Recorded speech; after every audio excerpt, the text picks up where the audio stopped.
समझ नहीं है। वंदे मातरम, वंदे मातरम। 26 জানুয়ারি पालन करो, 26 জানুয়ারি पालन करो। सावधान, जातीय संगीत शुरू करेंगे, शुरू कर। जनगण मन अधिनायक जय हे भारत भाग्य विधाता। पंजाब सिंधु गुजरात मराठा द्राविड़ उत्कल बंग गाहे तब जय गाथा। 15 আগস্ট দি ভারত স্বাধীনতা মানো তারপরে খাই ডক্টর বি.আর. আম্বেদকর হিংকা ভারতবর্ষনি বাগে কাইসা কাহাম সার্বভৌমত্ব একটা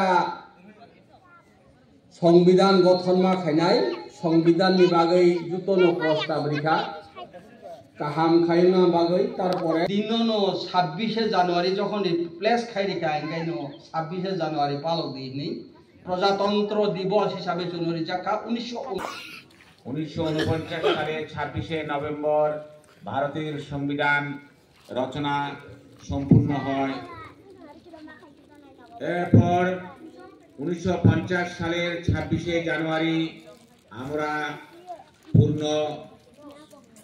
পূর্ণ রাষ্ট্রের আমরা মর্যাদা পাই সংবিধান রচনার সংবিধান কার্যকরের মধ্য দিয়ে।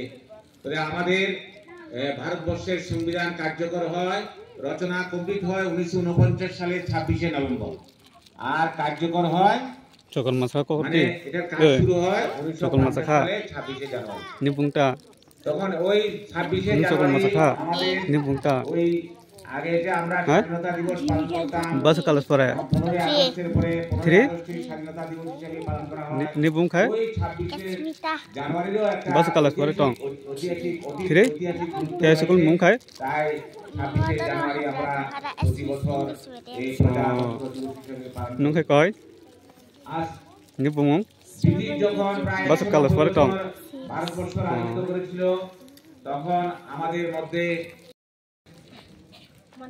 কোনো প্রতিবাদের অধিকার কোনো কিছু ছিল না। আমরা সংবিধানের সংবিধান রচনার মধ্য দিয়ে সংবিধান কার্যকরের মধ্য দিয়ে আমরা সেই অধিকারগুলো পেয়েছি। আবার দেশের প্রতি যে আমাদের কর্তব্য আমরা সকল মাছা খা বুঝতে পেরেছি। নুলা নিপুংটা আমাদের নিপুং খায় কয় বাস কালস পরে টং ঠিক নুঙ্গে কয় গ্রামের মধ্য দিয়ে বাস কালস পরে টং আমরা এই স্বাধীনতা পেয়েছি। হে সকল বুং খেতা হে সকল বুং হাজার ভারতবাসী আজকে এই শুভ দিনে আমাদের মনে পড়ছে সেই নেতাজি বিনয় বাদল দীনেশ আরো নং বাস কালস পরে কয় রক্তের বিনিময়ে আমরা আজ যে স্বাধীনতা পেয়েছি।